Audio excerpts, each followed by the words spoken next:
तो ममता बनर्जी जब वाम दलों को भी अपने साथ आने की बात कर रही हैं, सबको एकजुट करने की बात कर रही हैं, तो जाहिर बात है कि ये गले से नीचे उतरेगा नहीं कि वो वाम दल जिनके खिलाफ ममता बनर्जी ने अपनी पूरी सियासत की, अब प्रदेश में उनकी जरूरत अगर ममता को आन पड़ी है तो क्या समीर जी वाकई में टीएमसी कमजोर हो रही है? क्योंकि ममता बनर्जी की पॉलिटिक्स को जानने समझने वाले लोग तो ये कहते हैं ना कि बेशक वो सत्ता से दूर हो गई लेकिन मजबूत विपक्ष की भूमिका वो हमेशा निभाती रहेंगी।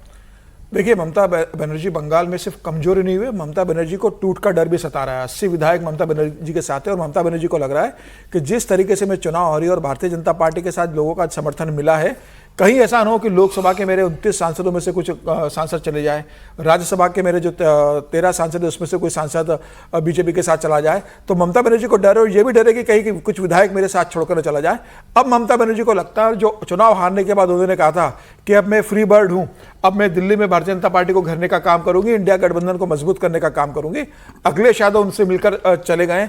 अब ममता बनर्जी न विधायक है न पार्टी के पास सुप्रीम लीडर है। मुझे लग रहा है उनके पास बहुत समय है। अब वो कल बंगाल से दिल्ली का ट्रेवल ज्यादा करेंगे, दिल्ली में ज्यादा रहेंगी और ये कोशिश करेंगे कि भाई, और जो चुनाव परिणाम बंगाल का आया उसमें अगर आप देखेंगे तो कांग्रेस को आज 4.5% के करीब वोट मिला, 4.4% के करीब वोट है। अगर लेफ्ट की बात करेंगे तो लेफ्ट का भी लगभग 3% के करीब वोट है।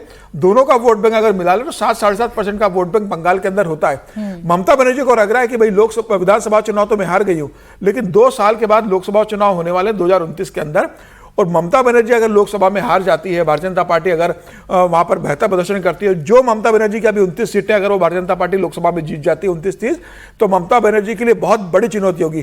तो ममता बनर्जी की कोशिश ये है कि बंगाल में मैं अपने आप को बना के रखूं और भारतीय जनता पार्टी को अन्य राज्यों में जहां चुनाव है वहां घेरने की कोशिश करूं। फिर उनकी कोशिश होगी कि अखिलेश का समर्थन करके उत्तर प्रदेश में भारतीय जनता पार्टी को हराने की कोशिश की जाए, गोवा में हराया जाए, उत्तराखंड में हराने की कोशिश की जाए, पंजाब में अरविंद केजरीवाल की सरकार की वापसी हो सुनिश्चित किया जाए। तो मुझे लग रहा है कि भारतीय जनता पार्टी का कारवां जिस तरीके से बढ़ रहा है पूरे हिंदुस्तान के अंदर, इसका डर ममता बनर्जी पर नजर आ रहा है और ममता बनर्जी कोशिश कर रही है कि किसी भी तरीके से करे। लेकिन क्या राहुल गांधी से ममता बनर्जी ने हारने के बाद फोन पर बात की कि मैं इंडिया गठबंधन को मजबूत करना चाहती हूं? क्या ममता बनर्जी ने राहुल गांधी से कहा कि आप इंडिया गठबंधन का नेतृत्व कीजिए, मैं आपके साथ हूं? क्या लोकसभा के अंदर ममता बनर्जी और कांग्रेस मिलकर साथ चलेंगे? स्टालिन ने तो कह दिया, पार्टी ने डीएमके ने, कि हमें कांग्रेस से अलग बैठने का दिया जाए। ऐसे में ममता बनर्जी, क्या राहुल गांधी और स्टालिन के बीच में कोई बातचीत तो हुई? ममता तो अपने बयानों में कह रही है कि इंडिया अलायंस को अब मजबूत करूंगी, लेकिन क्या कांग्रेस की तरफ से कोई श्योरिटी उनको मिली है? डीएमके और कांग्रेस के बीच में क्या चल रहा है ये तो हम देख ही रहे हैं। लेकिन क्या इतना आसान होता है राहुल जी राजनीति में कि अभी तक आप जब मजबूत थे, आप जब सत्ता की मलाई चख रहे थे, तो आपको कोई नहीं चाहिए था शेयर करने के लिए, आपको कांग्रेस नहीं चाहिए थी, वाम दलों के खिलाफ तो चलिए आपने लड़ाई लड़ी थी, लेकिन जैसे ही एक चुनाव आप हारे आपको सबकी याद आ रही है। क्या आसान है सबको एकजुट करना?